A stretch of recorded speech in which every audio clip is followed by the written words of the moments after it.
Al observar una pantalla brillante o al levantar la vista hacia las estrellas en la noche, la intuición nos dice que estamos viendo una infinidad de cosas completamente diferentes. Materiales distintos, texturas distintas, mundos distintos. Claro, o sea, a simple vista todo parece un caos de diversidad. Exacto. Pero la realidad subyacente es mucho más extraña y francamente fascinante. Todo, absolutamente todo lo que existe, está construido con las mismas piezas universales. Es como si la naturaleza entera estuviera armando galaxias, océanos y seres vivos usando un mismo set de bloques de Lego, digamos, pero a escala cósmica. Esa es una premisa que cambia toda la perspectiva. Y la misión en este análisis a fondo de hoy es justamente desarmar esa maquinaria invisible.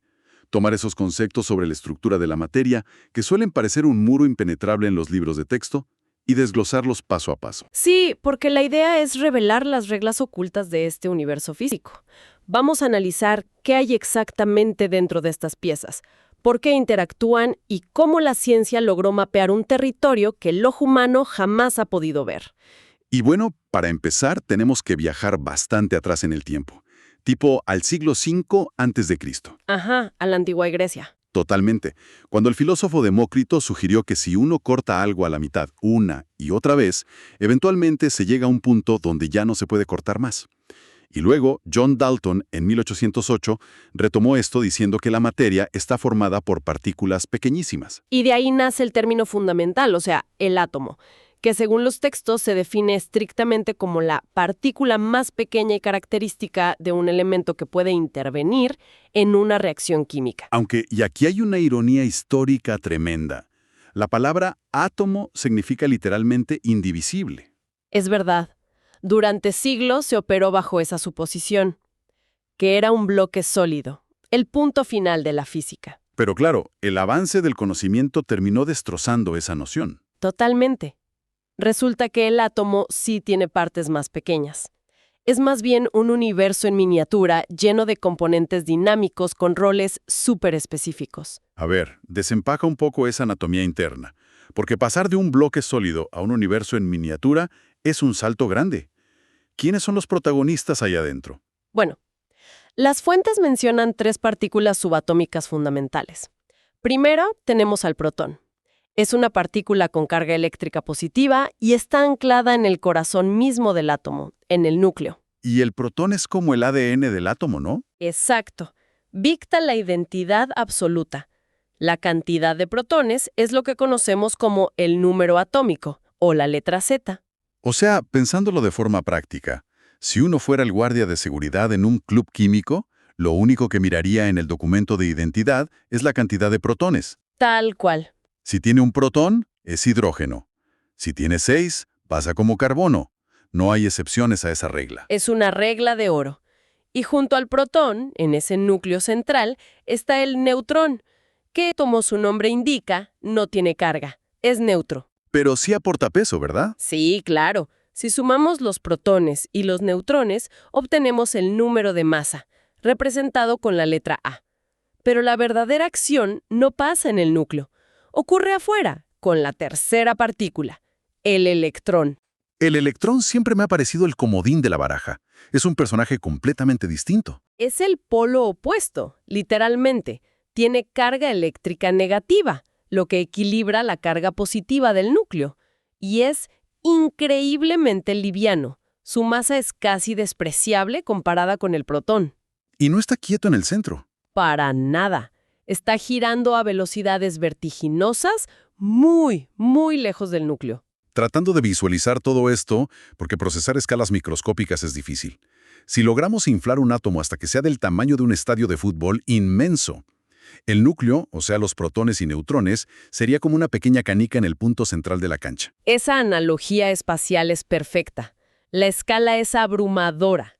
Y siguiendo esa imagen, los electrones serían como mosquitas minúsculas zumbando en las gradas más altas y lejanas. Lo que nos deja con una conclusión loquísima. Entre la canica y las gradas, no hay nada. El átomo es, en su inmensa mayoría, espacio vacío. Un vacío gigantesco. Y esa es la clave de todo.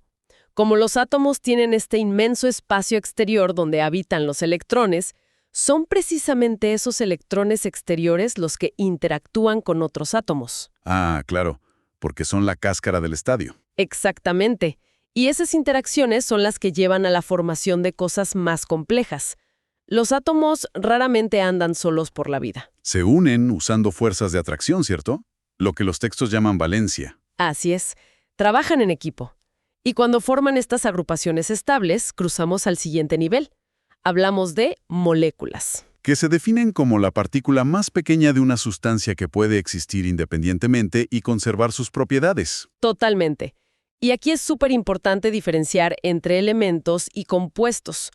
Un elemento es una sustancia pura, formada por un solo tipo de átomo. Son 118 en total. Aunque hay algunos que viajan en pares, tipo el oxígeno que respiramos, el O2. Exacto. Es una molécula diatómica, pero sigue siendo un elemento puro, porque ambos átomos son iguales. Un compuesto, en cambio, está formado por átomos de elementos diferentes en proporciones súper definidas. Y eso obedece a una ley, la ley de Prost, si recuerdo bien los apuntes. Sí, la ley de las proporciones definidas. No puedes mezclar al azar. Oye, usando una analogía lingüística para esto, si los 118 elementos son las letras del alfabeto, entonces las moléculas son las palabras, ¿no? Es una forma brillante de verlo. Porque la palabra H2O siempre se escribe igual. 2 letras de hidrógeno, una de oxígeno. Si uno cambia una letra, digamos, le agregas un oxígeno extra y queda H2O2. Ahí ya tienes peróxido de hidrógeno, agua oxigenada. Exacto. Ya no es agua, es otra palabra totalmente distinta con propiedades nada que ver. Una te hidrata y la otra te decolora el cabello. Tal cual, un cambio pequeñito en las letras cambia todo el significado químico. Y fíjate que en estas moléculas y átomos estables reina un equilibrio perfecto. Las cargas positivas del núcleo son iguales a las cargas negativas de los electrones. La cuenta da cero. Sí, son neutros. Pero, ¿qué pasa si el ambiente se vuelve inestable? Si ese equilibrio perfecto se rompe violentamente. Ahí entran en juego los iones. Los camaleones eléctricos, como les decían en una de las fuentes. Exacto. Durante una interacción química, un átomo puede perder o ganar electrones. Y al hacerlo adquiere una carga eléctrica. Eso es un ion. Y hay 2 clanes aquí, los cationes y los aniones. Ajá. Si un átomo pierde electrones, se vuelve positivo. Se llama catión. Por ejemplo, el litio, que pasa a ser litio positivo. Porque perdió negatividad, entonces quedó positivo. Claro, y por el otro lado, si gana electrones, se llena de carga negativa y se vuelve un anión, como el flúor, que al ganar un electrón se convierte en anión fluoruro. Espera. Tengo que hacer una pausa lógica acá, porque me surge una objeción matemática. A ver, dime. Si el objetivo es volver positivo a un átomo neutro, ¿por qué no simplemente le agregamos un protón, que ya es positivo, en lugar de quitarle un electrón negativo? Suena mucho más directo sumar algo positivo que restar algo negativo. Es una pregunta excelente, de verdad, pero nos lleva de vuelta a la regla de oro del club químico que mencionamos antes. El número de protones es el ADN del elemento. Ah, la identidad. Exacto. Si le agregas un protón a un átomo de litio, ya no es litio. Acabas de transmutar la materia. Eso es una reacción nuclear. ¡Wow! O sea, volaríamos el laboratorio. Básicamente. En los procesos químicos ordinarios, el núcleo es intocable, está blindado. La única moneda de cambio, la única cosa que se puede ganar o perder de forma segura, es el electrón. Claro, porque están allá lejos en las gradas del estadio. Exactamente. Todo depende de esos electrones periféricos. Pero a ver, sabiendo que los electrones dictan cómo interactúa la materia y cómo se forman estos iones, ¿cómo es que los científicos lograron descubrir estas piezas invisibles y sus reglas? Ni siquiera podemos verlas a simple vista hoy en día, imagínate hace un siglo. Es puro trabajo detectesco. La ciencia tuvo que crear modelos teóricos e ir ajustándolos según descubrían nuevas pistas. Fue una evolución súper rápida. Todo empezó a finales de los 1890, ¿no? Con J.J. Thomson. Sí, Thomson estaba usando tubos de rayos catódicos y descubrió el electrón. Vio que salían partículas negativas de un átomo neutro. Y ahí propuso el famoso modelo del budín de pasas, que siempre me pareció un nombre genial. Es un clásico. Se imaginaba el átomo como una masa positiva gelatinosa, el budín, con electrones negativos incrustados adentro, como las pasas. Pero esa idea del budín sólido no duró mucho. Nada. En 1899, Ernest Rutherford hizo un experimento increíble con una lámina de oro súper delgada. Le disparó partículas alfa, que son proyectiles densos y positivos. La lógica era que atravesarían el budín de pasas sin problema. Claro, como balas a través de papel de seda. Pero algunas partículas rebotaron violentamente hacia atrás. Rutherford no lo podía creer. O sea, chocaron contra algo durísimo. Exacto. Descubrió que hay un núcleo denso y positivo en el centro, y que el resto del átomo es, como decíamos, espacio vacío. Lo que nos lleva al modelo tipo sistema solar, ¿verdad? Ajá, pero había un problema físico ahí. Niels Bohr, en 1913, se dio cuenta de que los electrones girando así perderían energía y colapsarían. Y ahí es donde Bohr introduce los niveles de energía. Sí, propuso que los electrones giran en órbitas específicas, como planetas en carriles fijos, y pueden saltar de un carril a otro absorbiendo o emitiendo energía en forma de luz, o sea, fotones.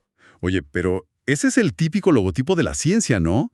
Un núcleo central con anillos perfectos cruzándose alrededor, tipo el logo de Jimmy Newton. Sí, ese mismo. Pero esos modelos de Bohr y Rutherford llevan décadas obsoletos. La gente sigue usando ese dibujo en todos lados. Es verdad, visualmente es muy atractivo y, ojo, fueron escalones súper necesarios en la historia de la ciencia. Pero el modelo actual es totalmente diferente. Es de Erwin Schrödinger y la mecánica ondulatoria, ¿cierto? Exacto. Hoy sabemos que el electrón no es una bolita sólida en una órbita perfecta. Tiene un comportamiento dual, actúa como partícula y como onda al mismo tiempo, gracias a Louis de Broglie y Werner Heisenberg. Ah, el principio de incertidumbre de Heisenberg. Ese mero. No podemos saber exactamente dónde está el electrón ni a qué velocidad va. Por eso, el modelo actual descarta las órbitas y habla de orbitales. Que son como nubes de probabilidad. Sí, matemáticas puras. Son regiones del espacio donde hay un 90 a 99% de chances de encontrar al electrón. Y tienen formas rarísimas, que se llaman SPDF. Parece más bien una niebla matemática que una máquina perfecta. Y lo es. Pero funciona de maravilla para predecir la química. ¡Qué viaje tan alucinante! A ver, para recapitular esta exploración para quienes nos escuchan. Partimos del átomo, que es este ladrillo fundamental con su núcleo pesado y su niebla de electrones. Luego vimos cómo estos átomos se asocian compartiendo electrones para formar moléculas, que son como las palabras hechas con letras de elementos. Y entendimos los iones, que son estos átomos desequilibrados con carga eléctrica porque ganaron o perdieron electrones. Para finalmente ver cómo los científicos como Thomson, Rutherford, Bohr y Schrödinger mapearon a ciegas todo este mundo invisible. Y hay que recalcar que comprender estos tres conceptos básicos no es solo para pasar un examen de química en la escuela. Para nada. Es poseer el lenguaje base con el que la naturaleza escribe absolutamente todo, desde los procesos metabólicos del cuerpo hasta las reacciones que hacen brillar a las estrellas. Todo es tráfico de electrones. Pero, antes de terminar, no puedo dejar de pensar en ese hallazgo de Rutherford. ¿Lo del espacio vacío? Sí, es un pensamiento súper provocativo. Si la materia está mayormente compuesta de espacio vacío, o sea, si todo está hecho de átomos, y los átomos son un 99.99% espacio vacío, Ajá. entonces la silla en la que estamos sentados, el dispositivo desde el que están reproduciendo este audio, e incluso nuestros propios cuerpos físicos, casi todo eso es, esencialmente, nada. Es una paradoja física fascinante. Totalmente. ¿Cómo es posible que sintamos las cosas sólidas si somos casi puramente espacio vacío? La realidad es que nunca tocamos nada, solo sentimos la repulsión electromagnética de esas nubes de electrones. Es una idea maravillosa y un poco inquietante para dejar rebotando en la mente y seguir investigando por cuenta propia.